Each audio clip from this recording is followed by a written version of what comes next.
Ceci nous mène au théorème fondamental du calcul intégral.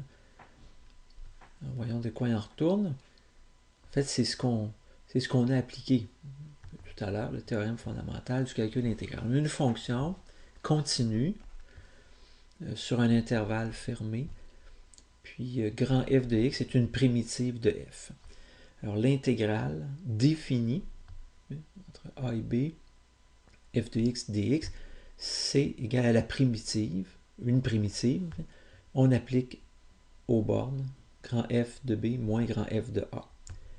Ça, c'est même si b est plus petit que a. Ça se pourrait qu'on ait un nombre plus petit ici que celui-ci, mais toujours grand f appliqué à la borne qui est le plus en haut sur la feuille de papier, moins celle qui est en bas sur la feuille de papier. Ça, c'est appelé l'intégrale définie, et a et b sont les bornes d'intégration. A, c'est la borne inférieure, b, la borne supérieure.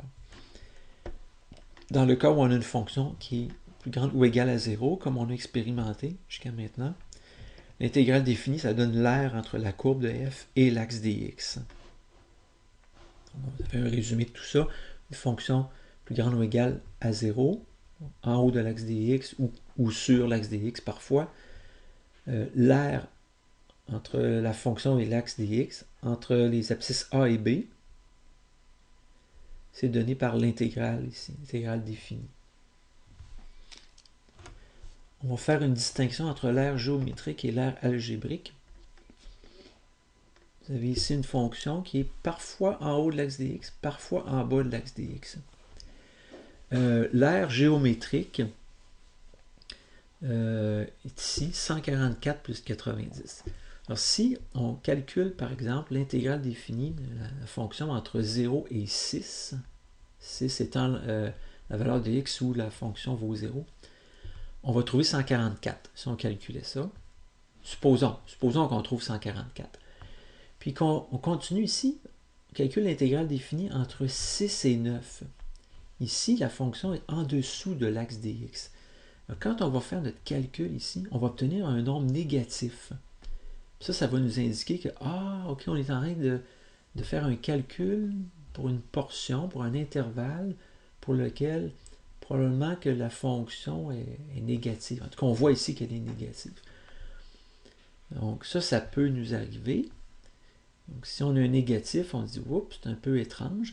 C'est pour ça qu'on va devoir prochainement aller s'intéresser aux valeurs de x où la fonction croise l'axe dx. Ça va être important pour nous.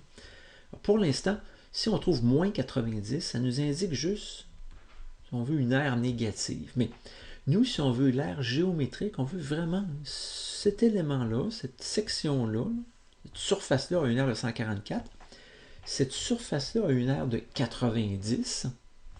Au total, 144 plus 90. Ça, c'est l'aire géométrique. Tandis que l'aire algébrique, on dirait que c'est 144 pour dire une aire positive, puis moins 90 pour dire qu'on a une surface en dessous de l'axe dx, si on veut pour cette section-ci. Moins 90, ça donnerait 54. Ça, c'est l'aire algébrique.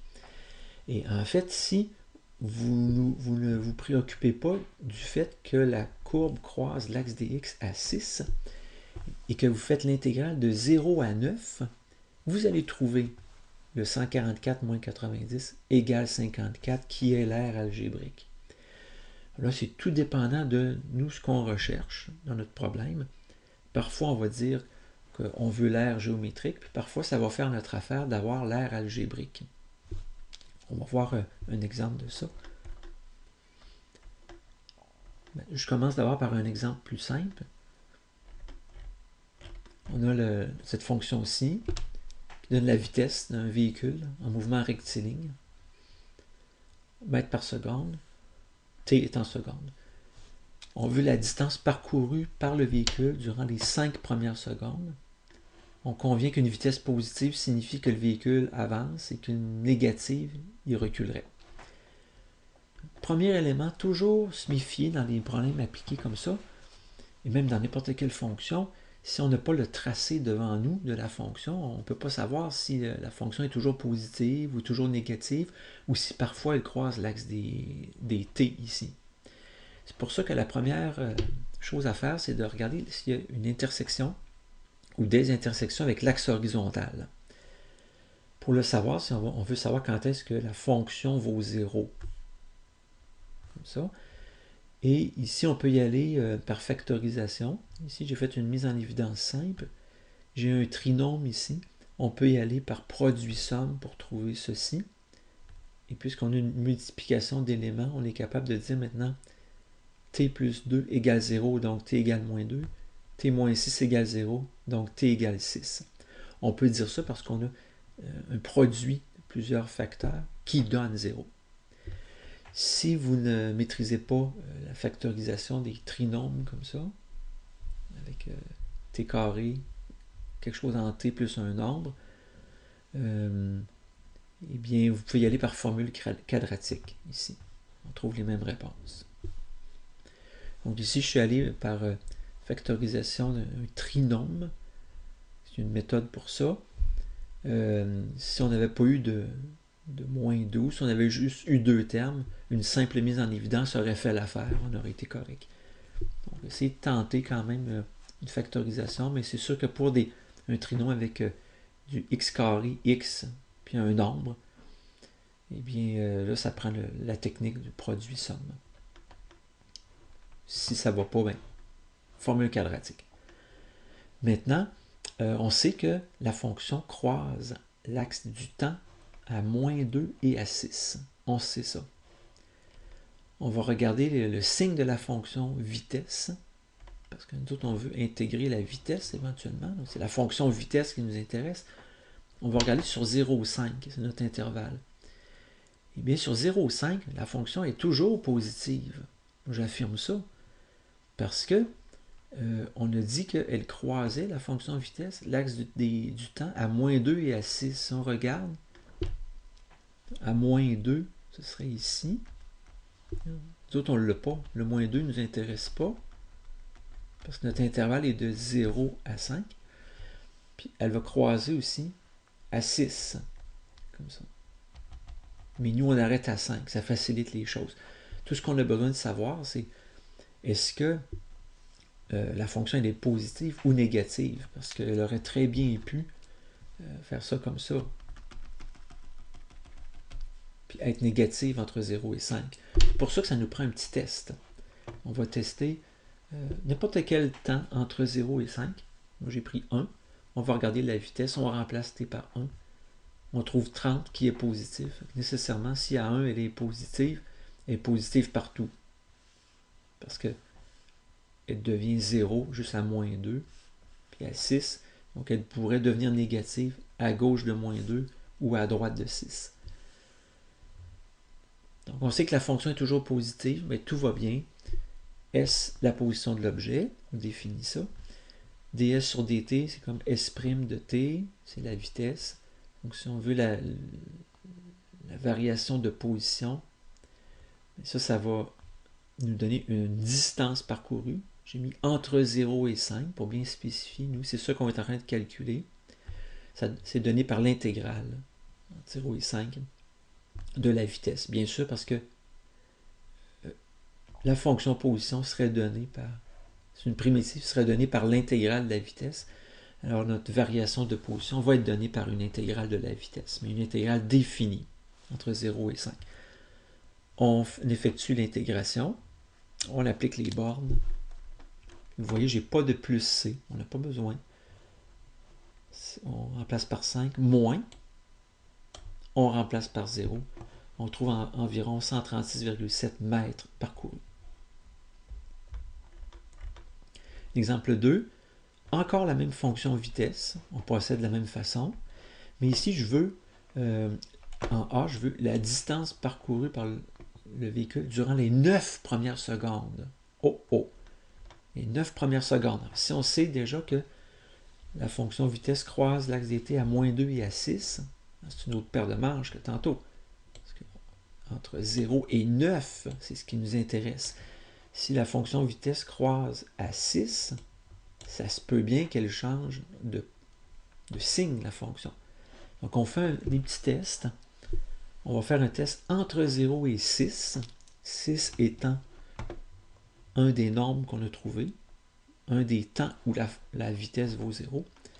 On fait un petit test. J'ai fait 1 comme tantôt. On trouve 30, positive. Puis au-delà de 6, c'est-à-dire entre 6 et 9, on fait un test. J'ai pris 7. Ici. Puis je trouve négatif. Je comprends bien qu'elle passe de positif à négatif, la fonction. Ça aurait pu arriver qu'elle soit 0 ici à 6, puis qu'elle se mette à remonter. Ça aurait pu arriver. Si on veut calculer la distance, eh bien là, il y a une petite différence avec tantôt. C'est que entre 0 et 6, la vitesse est positive. On comprend que l'objet avance. Mais entre 6 et 9, la fonction est négative. L'objet recule. C'est ça que ça veut dire. Donc, on repart tout le temps de même façon. On annonce pourquoi on va avoir le droit d'intégrer. La dérivée, c'est la vitesse. Bon, la dérivée de position, c'est la vitesse. On va y aller avec la distance parcourue entre 0 et 6, par l'intégrale définie entre 0 et 6. Entre 0 et 6, la vitesse est toujours positive. Alors, l'objet avance toujours. S'il avance toujours, sa distance parcourue entre 0 et 6, c'est bien l'intégrale. C'est la variation de sa position. Aussi, j'aurais pu l'indiquer aussi, variation de position. C'est correct. La distance, on indique bien entre 0 et 6. On intègre, on applique à 6, on applique à 0, on fait la soustraction des deux. 144 mètres. Vous retrouvez le 144 de l'introduction. Quand je parlais de R géométrique, R algébrique, on l'avait. C'est la même fonction que j'avais prise. Ensuite, entre 6 et 9, l'objet recule toujours. S'il recule toujours, puis que je calcule distance entre 6 et 9, par une intégrale définie, même primitive ici, que tantôt, entre 9, donc j'applique à 9, moins j'applique à 6, je vais trouver moins 90. Alors, si ça nous arrive, on comprend bien pourquoi. Parce que notre fonction est négative entre 6 et 9. On obtient moins 90. Si vous obtenez ça, maintenant, il faut interpréter. On peut interpréter en A en disant le véhicule a franchi une distance de 234 mètres. C'était la question en A. Déterminer la distance parcourue par le véhicule durant les 9 premières secondes. En B, déterminer la distance séparant l'objet de son point de départ. Ah, c'est pas la même chose. Il se trouve, moi je prétends qu'il se trouve à 54 mètres de son point de départ. On va regarder ça.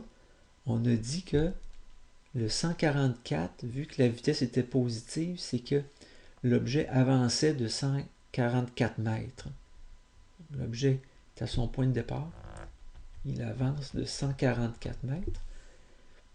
Puis dans notre deuxième portion, le moins 90 qu'on a trouvé, qui est ici, le moins signifie que l'objet recule. Il recule de 90. Puis on veut savoir, nous autres, par rapport à son point de départ, il est rendu à quelle distance. Donc c'est normal de faire 144 moins 90 pour trouver 54, qui est la distance séparant l'objet de son point de départ. Pour ça que ça correspond à une aire algébrique. Comme ça.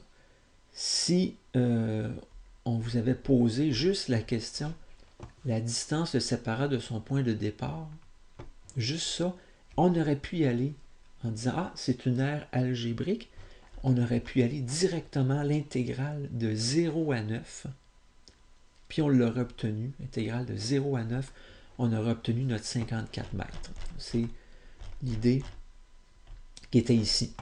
Intégrale de 0 à 9, vous pourrez l'essayer. Vous allez trouver ces calculs-là, 54 mètres du point de départ. Donc, tout dépend de ce qui vous est demandé. Si on demande juste la distance totale parcourue par l'objet, il faut additionner les deux distances. 144 mètres faites par la droite, plus le 90 mètres fait par la gauche. Puis dans ce cas-ci, il faut absolument se soucier du nombre ici, du temps où la fonction croise l'axe du temps, justement.